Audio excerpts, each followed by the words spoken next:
Tindika télévision, Kamwasi, Papi, Georges, les conseillers indépendants autoproclamés Nanko, il y a chef de l'État. Parce que tout le monde va conseiller Belé, va Bunginzela, va Osala Moussala, Naloyenge, va sa chef de l'État, Ata Moukete.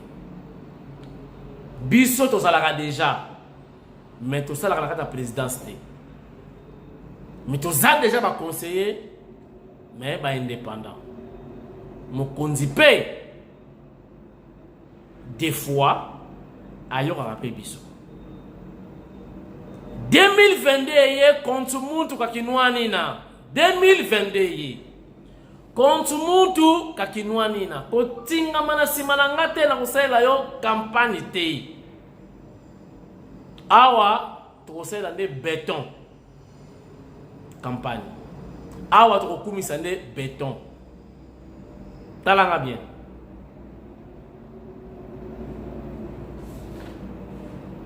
Désolation totale. Chef de l'État a Kena barrage ya Katende ou Katende comme vous voulez à l'Eli. Mais oh Fatia promettre Batou et donc c'est réalisé. Kabila pas promettre qui Batou. Alors il m'a miba. Alors il m'a kamya Katende. Na autre une émission de vidéo pour mon aïe mon Kabila après sa promesse ya barrage ya Katende. Ça la m'a pété. Mais les locaux battent PPRD, FCC. Oh, alors promettre mingi à Osalate. Kabila pas promettre et ça va mangi péter. Mais le continue à m'assurer à Fati. Qu'est-ce que vous voulez? N'a continué dans nos vidéos tout de suite. Il y a Kabila, alors il y a Miba, il y a barrage, il y a Katende. Ba conseiller, il y a chef de l'État Babundi. Mais conseiller, il y a Yema, ben PV. Akamwisi bana ya ma campagne. Avant de ma campagne, il y a frère en Christ. Alléluia, amen. Nzamba pambola yo, amen, frère. Quelle métamorphose! Conseiller à chef de l'État a commis John Cena. Enfin, Fondation Chilombo Eya Kate Eye. Fondation. Ba fondation bimaki awa ebele ya makayabu ya kwanga ya matembele ya misili. Et enfin, fondation ya Yemoko Grand Tara comme fondation qui porte le nom du chef de l'État. Fondation Chilombo. Donc fondation maman. Fondation maman. Et là son mère. L'artiste et musicien Sereo Scram. En principe, elle a lancé, annoncé la sortie officielle de son nouvel album.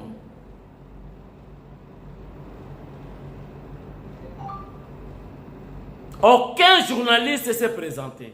Pourquoi? On va analyser. Décembre, comment dirais-je, moi voilà, excusez-moi.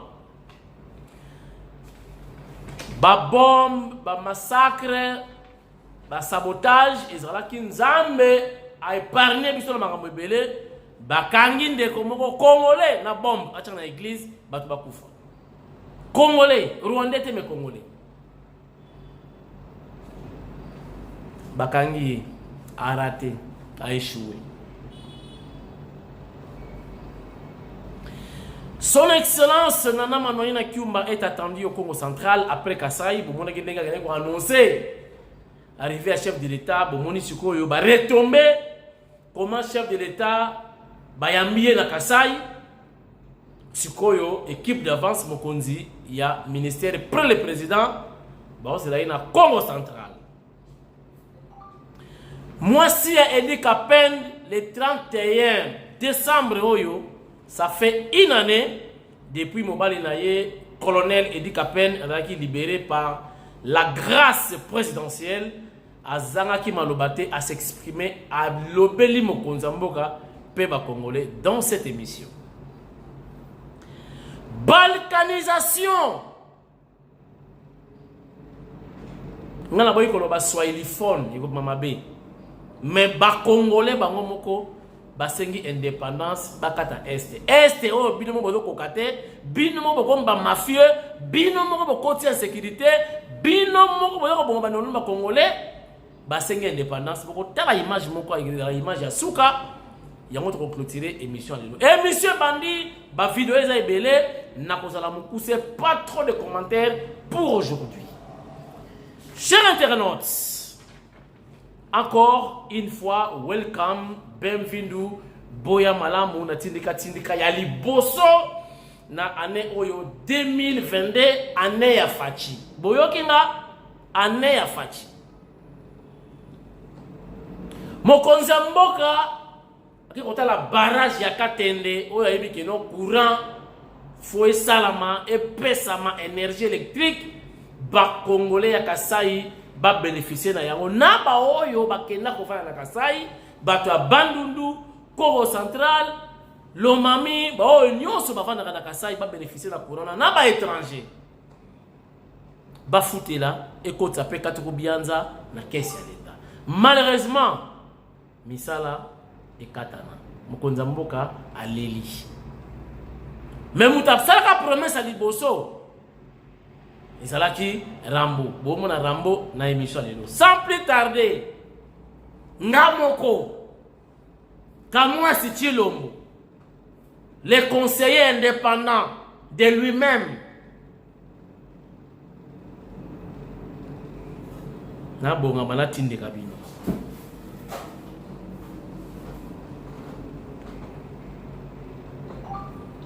Tinde kabangodi. On a déjà démarré les travaux de la construction du barrage de Katende. Et que dans 24 mois, 38 mois tout au plus, on aura le courant de Katende, 64 kV, ici dans la ville de Mbujimaï, pour les deux provinces. Province du Kasaï oriental et la province du Kasaï occidental. C'est un projet qui intéresse au plus haut point le Grand Kasaï et particulièrement la population de Kananga. Le barrage hydroélectrique de Katende sur la rivière Lulua, à une centaine de kilomètres de Kananga, devrait améliorer sensiblement la desserte en eau et électricité dans cette partie du pays.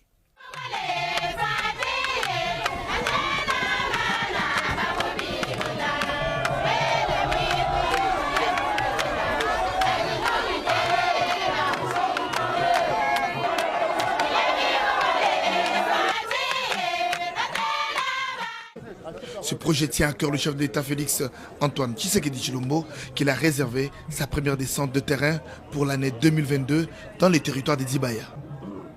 Sur place, le président de la République a fait le constat amer.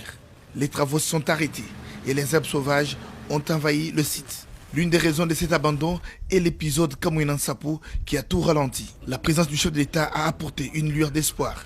Le matériel bloqué à Lubumbashi a été totalement acheminé pour poursuivre les travaux. Tous ceux qui ont passé à la tête du pays n'ont pas pu le faire. Alors, et il est le premier président à mettre pied sur le site.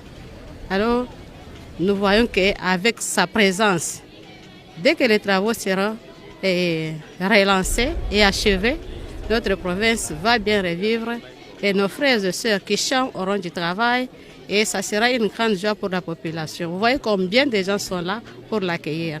Nous sommes vraiment ravis de sa présence ici sur cette terre et aussi surtout pour le relancement de ces activités de la chute. Avec une capacité de production de 114 MW, le barrage de Katende redonne espoir à tout un peuple. Le gouverneur de province intérimaire Simon Kabatosuila a rappelé la préoccupation de la population. Bien, il y a exactement plus ou moins 10 jours, j'étais sur ce site. J'accompagnais son Excellence, Monsieur le ministre Mwenze, venu se rendre compte de ce qui a déjà été fait, dans quel état se trouve le site et faire rapport au président de la République. En partant, il m'a dit que sa visite était pratiquement la dernière parce que sa visite allait provoquer celle la toute dernière du président de la République, chef de l'État. Et ça nous fait plaisir que cette promesse qui nous a été faite par le ministre en charge des ressources hydrauliques et électricité, cette promesse s'accomplit par la présence parmi nous du président de la République, chef de l'État. De son côté, la SNEL attend de pied ferme la fin des travaux. Nous sommes de retour sur ce plateau mobile de Tindika Télévision. Chers internautes, je conseille à mon konzambo Kababundi. Mais on a leader. Azalaki pasteur. Alléluia, amen. Mon conseil à la nayo, azala pena yokuna. Akomi yanke. Mais alaki parmi bateau bakoli bien babundagati. Chers internautes, nous avons dit l'émission, pas trop de commentaires parce que l'image est belle. On a beaucoup de plaisir. On a dit l'émission pas plus de 30 minutes pour le timing. Mais ça fait, voulais-je dire, 2 fois.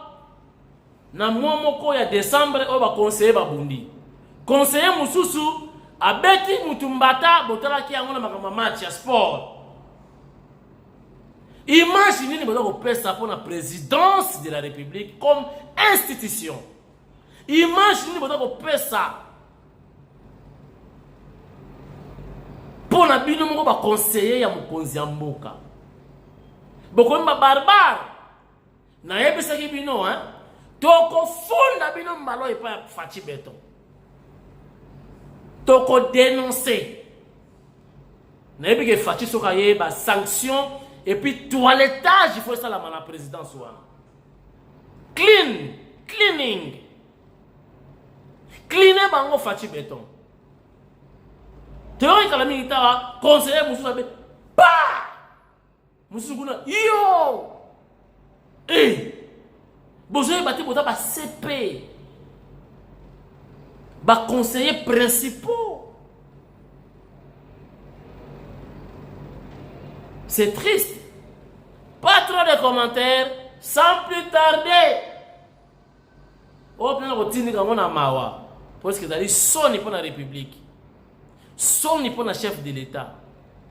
Bozo peut savoir adversaire maloba. Bozo peut savoir adversaire tant il y a critiquer. Donc on a avec tristesse. Tindika Bango. C'est moi qui suis arrivé ici le premier. Elle vous raconter des bêtises. Attention, monsieur, attention. Non, c'est pas normal. Attention, monsieur, attention. Attention, je vous dis. S'il vous plaît, monsieur. C'est pas normal. Oui. Ce n'est pas normal. Je suis le CP. Ce n'est pas normal. Ce n'est pas normal. Ce n'est pas normal. Non. Je suis le CP. Non, ce n'est pas normal. Attention. Je vous dis attention. Dis, il s'amuse avec moi. S'il vous plaît, s'il te plaît. Moi, j'ai risqué ma vie à l'UDPS. S'il vous plaît. J'étais le conseiller juridique de Tiens Tshisekedi. J'ai fait 10 ans conseiller juridique. S'il vous plaît. S'il vous plaît. Vous jouez avec moi. C'est fini. Allons-y. Je vais vous raconter. Attention, monsieur, attention. On perd le temps. Je vous dis attention. On perd le temps. Attention, Bingaté. Attention. C'est comme ça. Si c'est Rémi qui vous a attention. S'il vous plaît. Non, mais à un niveau aussi, Rémi a l'icône na été. Rémi quoi il ne mutaza na moi dit na site. Oazo lunga sala na ekozukela mabe. Rémi azana autorisation à chef de l'État. C'est Rémi. Rémi, c'est mon ami. Non, il n'est pas votre ami. Parce que vous, cette ambiance, ça fait très mal. Ce monsieur-là. Non. Toi aussi, c'est quoi? Non, il ne peut pas. Allons-y, on peut pas. S'il vous plaît. S'il vous plaît. Moi, je veux me toucher de vous. Vous me connaissez. Allons-y. Monsieur, mais vous aussi, Il c'est quoi? Vous avez risqué votre vie. Tout le monde a risqué sa vie. Non, non, pas de la même manière. Pas de la même manière. Pas de la même manière, monsieur l'abbé. Pas de la même manière. Non, non, tu m'as manqué de respect, moi. Vous m'avez manqué de respect. Tout le monde a risqué sa vie. Nous avons risqué nos vies. Arrêté plusieurs fois à cause de ce parti. Mais je me suis dit qu'on laisse ça. Il y a plein de gens qui ont risqué plus que les autres. Tango nino ezalaki député yaki awa te ntango ezalaki zamba député yaki awa te tula sikoy papa aucun député akokota ntango mino bookengela ata député yaka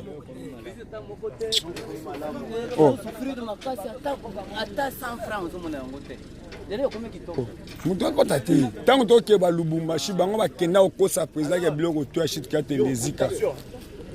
Attention toi, tu me connais?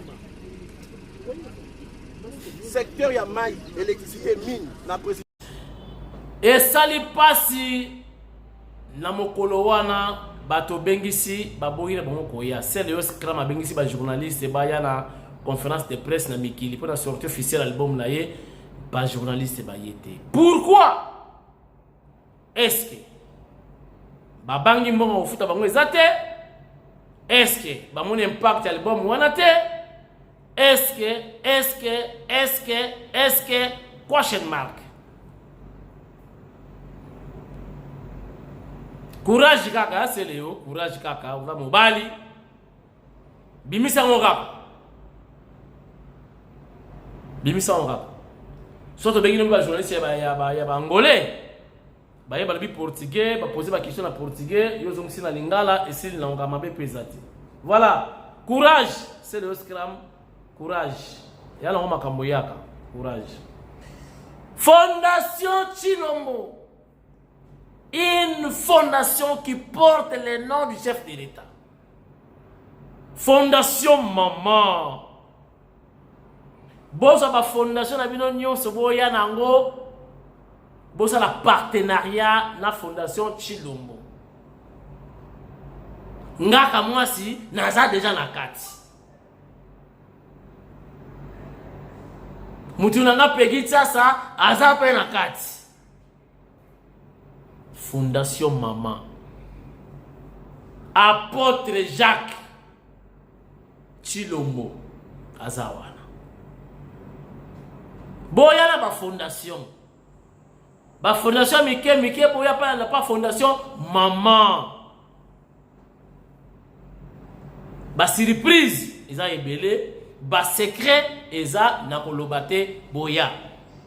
Contactez-moi, n'hésitez pas. Mes fondations dans la moi batu. Et dans la fondation ya kombote. Pas une fondation fictive. Pour na koyana ke nekotala c'est réellement aux anabatu. Au benginga na koyana tali. Toye to kangisi yo. Tout ça a besoin ya ba allié, ba partenaire. Boya kocha poa na fondation Tshilombo, na ba fondation ba président ebele, bana ba fondation Bill Clinton, fondation je crois Obama, ba eza ebele. Boya bocha poa na fondation Tshilombo, makambo vimba et ya munene, certainement il y aura de bonnes choses. Wana bobenga na numéro affiché, mais je vous rappelle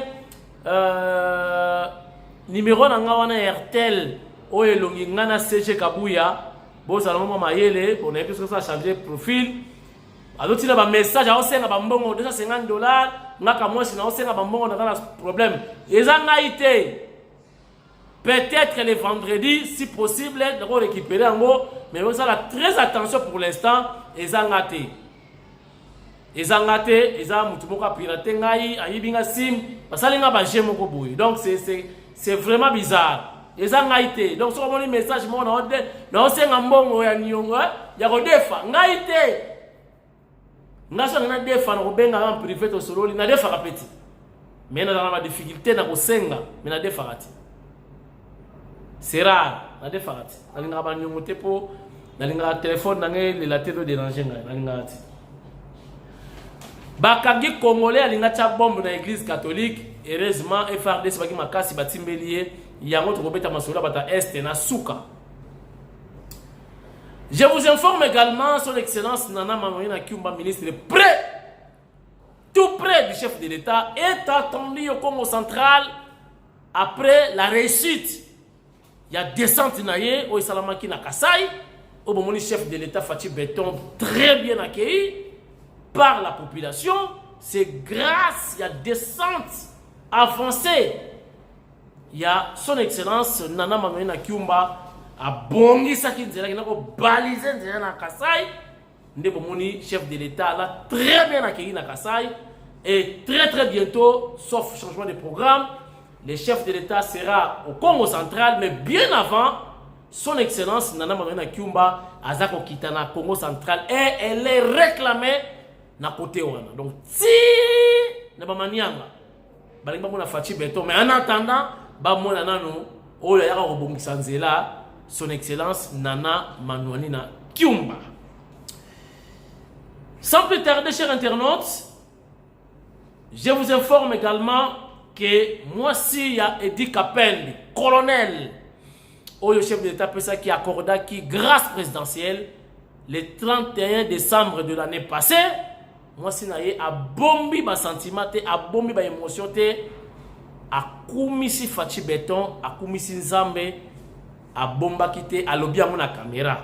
Boyoka, ndenge, a lobby, na micro, ya tindika télévision été abino pe boyoka nenge bato banaka reconnaissant la vie balobaki la reconnaissance n'est pas de ce monde mais reconnaissance ezali ba mususu bata ba reconnaissant boyoka message ya madame Edi Kapende colonel regardez kolo ya lelo eza mukolo o nakoki kobosana te na bomoi na ngai.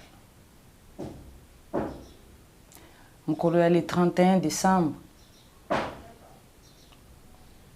Lelo inane le 31 décembre. Nakoki kobosana te oyo esalamelaki nga le 31 décembre l'année passée. Mukolo o président de la République, Papa Félix Tshisekedi, atelemaki lokola mokonzi ya mboka pona kosilisa oyo ezali pasi na ngai ya mbula na mbula pe pasi ya libota na nga mobimba. Nakopesa grâce présidentielle na mobali na nga colonel Edi Kapende pe ko rendre libre après mikolo ebele ya pasi pasi ya makasi pasi oyo epesamelaki ye injustement. Mais président Papa Félix Tshisekedi mwana na Nzambe asepelaki mokolo wana ko rendre en liberté Nzambe na ngai oyo nasalelaka apambola yo Papa Félix Tshisekedi apambola mboka na yo ozali kokamba apambola misala na yo ekende tango nyonso liboso. Ponga nazalaki mwasi oyo azalaki lokola akufeli mobali. Bato bamona inga lelo na bato bamona kinga bambula elekaki bakomona loko eza bato mibale. Menjoko eza ka ngai. Parce que esengo oyo e kobutama na nsima ya pasi oyo Papa Tshisekedi asilisi na kati na bomoi na ngai. Nzambe apambola o lisusu. Naza koprofite mokolo ya lelo mpona yebisa na président na ngai Papa Félix Tshisekedi merci mingi. Pe koyebisa ye lisusu ke toyi ko renouveler attachement na biso na mbula oyo mpona komba monene ezomona nozobunda pour le bonheur na biso peuple congolais. Nzambe na ngai akosunga yo. Nzambe na nga akotambola na yo na bitumba oyo. Nakotika te lokola eza mbula ya sika tolingi tokota kopesa na Papa Félix Tshisekedi na mama nakotika te lokola eza mbula ya sika tolingi tokota kopesa na Papa Félix Tshisekedi na mama Denise o azali solo molongani na ye pe na bana nyonso ya famille présidentielle mes vœux de santé et de réussite pour l'année 2022. Nsambo na salelaka apambola bino. Merci beaucoup. Service national Bateki Masango na 18 000 francs congolais, donc moins de $10. Boyoka, population ndenge à s'exprimer pour nous conseiller chef de l'État. Merci pour la festivité au Eleki, tant bien que mal, mais basomi biloko na moins cher. Oyo et salamakité na bané Eleki. Regarde.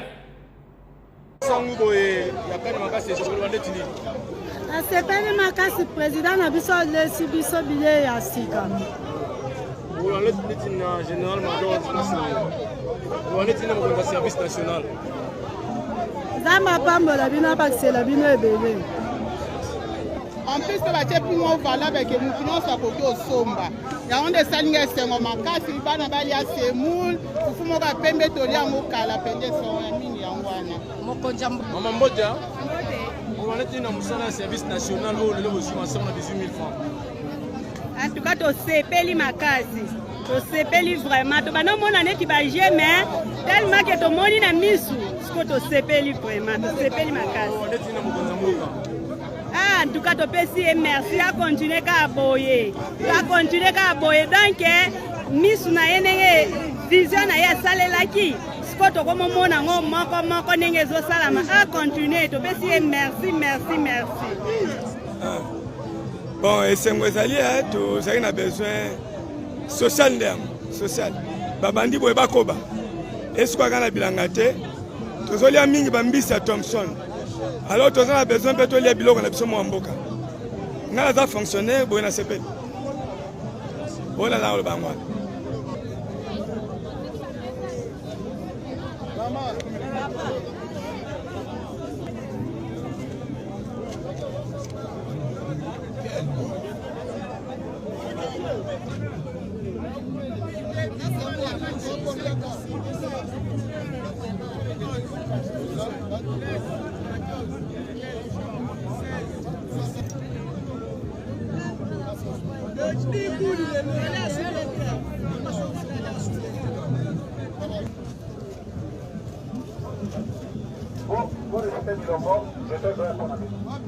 Et là.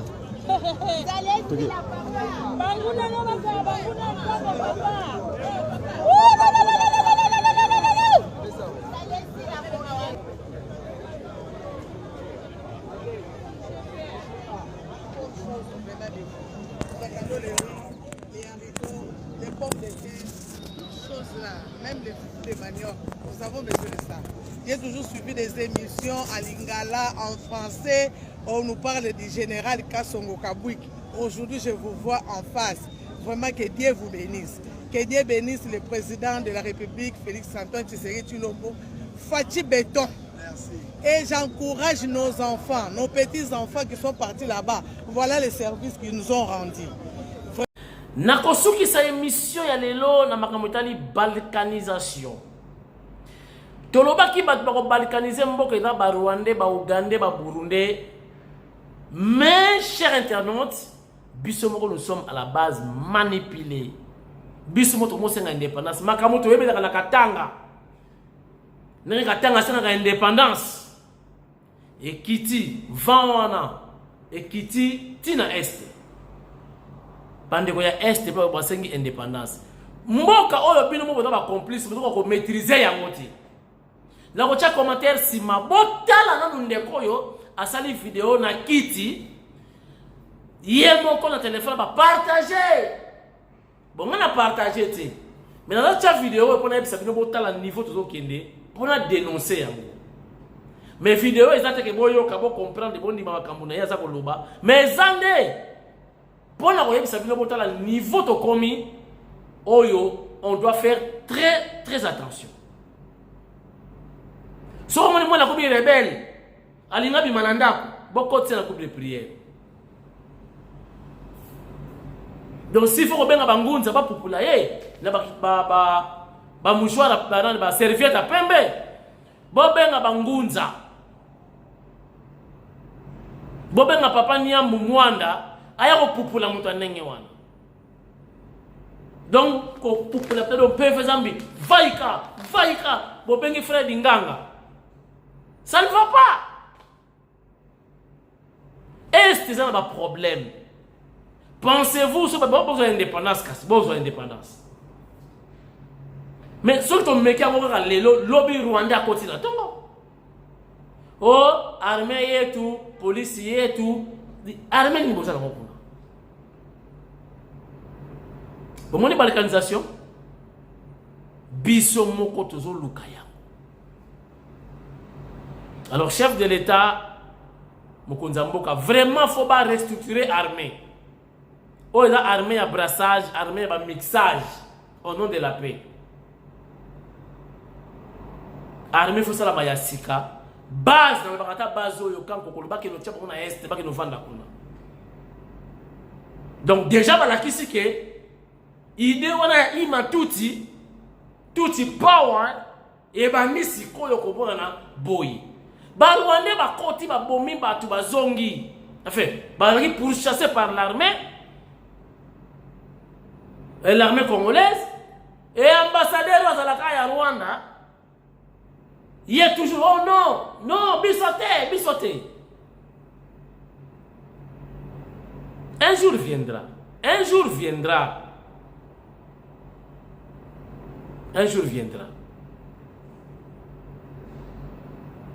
Chef de l'État, idéologie à la pension pésalite. Mobutu peut se rappeler officier baluba pension prématurée. Na ba Congo pas vendre sa pouvoir là. Donc tous les généraux ba grade kuna ba yana nzela ba brassage ba nini. Donc ba pension ka ba permanent. Bilo kono so ba Uganda ba beti wana. Tozo na ngwa. Ebe takati. Kara ba Kalashnikov. Ta, weye kule, ta, bufunge, bagere ni babundanga ni wana bagere kalati. Wana guerre artisanal, archaïque. Guerre changeait comme vandi kakao. Bozana ordinateur, bozota la nyoso. Yo vanga au final kawa, ntwa, bore dimi. Tundu. Yo donc les blancs boy, cool, donc il va chasser. Tout ça, bah les comme nous avons comme cité, pour ils ont les intérêts là-bas. Quitter les groupes armés d'Imboso. Boy, on nous tourne à lobby, Jambo wandugu. Ni mimi wenu Enoch Binja Baguma, mina kuya kwenu sahi. Tena, na maono ni ile tu. Mawazo ni ile tu. Indépendance, l'Est et l'Ouest doivent se séparer. L'Est et l'Ouest doivent se séparer. Nord Kivu, Sud Kivu, Maniema, tuanze kuongea langage moya ya kulomba séparation de Kinshasa. On ne veut plus dépendre de Kinshasa. Lazima tujikamate en charge. Lazima population na chipeke tujikamate en charge. Nous allons organiser notre pays. Nous voulons notre pays, nous voulons notre indépendance. On ne veut plus dépendre de Kinshasa. Bitu mbili ya kwanza banakuambia babomole nyumba yako na bakunyanganye bulongo yako na banakupatia nyingine option bomola nyumba yako wewe peke na ubakie na bulongo yako. Tunaamua tubomole nyumba yetu na tubakie na bulongo yetu. Tutakreer nchi yetu République des Grands Lacs. On est capable, tunaweza, inawezekana. Tutakuwa na armée yetu ya kujidefendre, polisi yetu, parquet zetu za kweli za kutetea watu yetu. On fera des grandes choses, on va développer chez nous. Tout qu'on a mentalité tafauti, na bijodi ko tafauti. Peuple ya Est, tulamuke, njo langage inatubakilia tu ile moya. Ile tu njo nabakia arme yetu ya mwisho, kulomba indépendance na Kinshasa. Nous sommes affaiblis, tunafika mwisho, tunachoka. Shie tunga na énergie, na tunapata temps, na respect, on doit être respecté. Lazima tuheshimishe watu yetu, na lazima tujiheshimishe. na Mungu atatusaidia. L'indépendance, l'Est et l'Ouest, nous devons se séparer. On ne veut plus dépendre de Kinshasa. Partagez ces vidéos partout au Congo, partout dans le monde. Batu ya Est, tunaanza kulomba séparation. Tunalomba séparation, nous divisons ce pays, tunalomba pays yetu na shie batu ya Est. On demande ça, je parle en Swahili et je parle aussi un peu en français. Mungu atatusaidia na ndio langage moya inatubakilia. Nous devons nous faire respecter, lazima tujiheshimishe. Hatuheshimiwe, tumeuzishiwa, sa lazima tubomole nyumba yetu shipeke na shipeke tujenge kwetu na developer kwetu. Partagez, c'est votre frère. Merci beaucoup. Amen. Chers internautes, bolanda mutu oyo te. Bato Est boyebi combien de fois biso ba Congo, ba Luba, Bangala na bande komususu, combien de fois on a cotisé, combien de fois on a prié pour vous, combien de fois. Tout ça dit ba gêne parce que nous vous aimons. Nous vous aimons, chers internautes.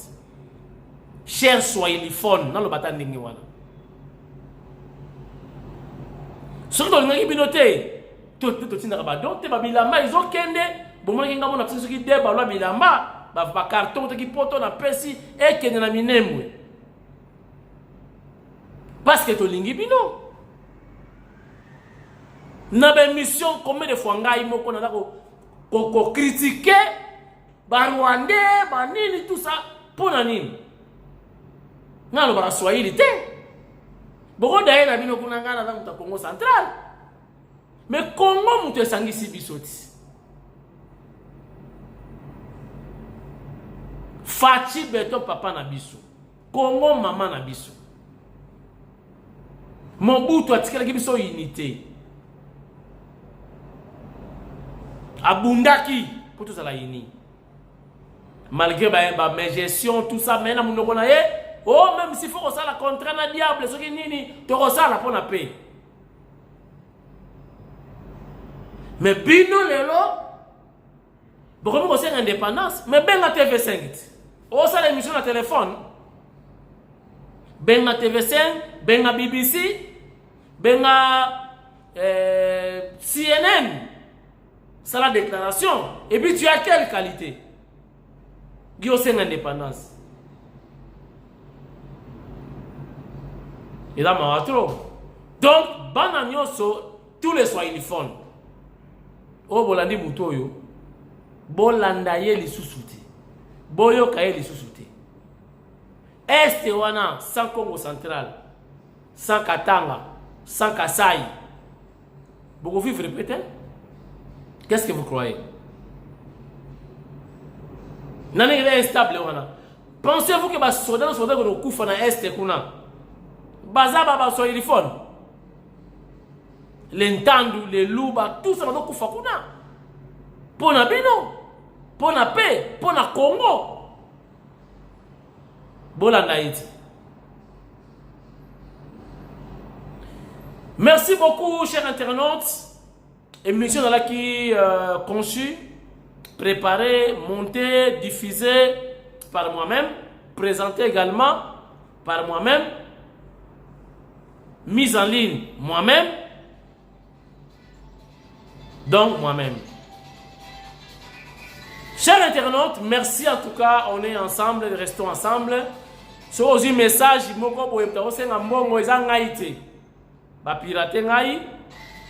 mais miko non c'est le numéro nanga ya kala. Il y a fait deuxième numéro au Boyebi. Il y a Vodacom. Tout sur la langue. Donc, nous avons dit que nous avons intention ni azu WhatsApp nanga ba kamunanga nyo sa WhatsApp eza pa na ye. Iza ma trop na bitumba makasi mais to kolonga kaka. Donc ba cop nanga tout ya kolala. Donc naza pena bloqué. Na fêté bien te. Ba promesse nanga na ba chomo izoko ya pa na ye. Na éviter boba ko ina piège batindeli ba mbongo je ne sais pas. Mais c'est pas grave. Écoutez, vendredi ce que simbité bon. boye ba jake numéro wana et comme moi suspect d'ici samedi ndé na opesa nos position si photo bloquer en carrément to bloquer ka to changer makambo. Merci beaucoup. Vous avez la confiance à Fatih Béton. Vous avez la confiance ya Congo. Nzamba kosunga pe ko simba odali ane ya sika e ko simba bolo ba amen. Merci beaucoup.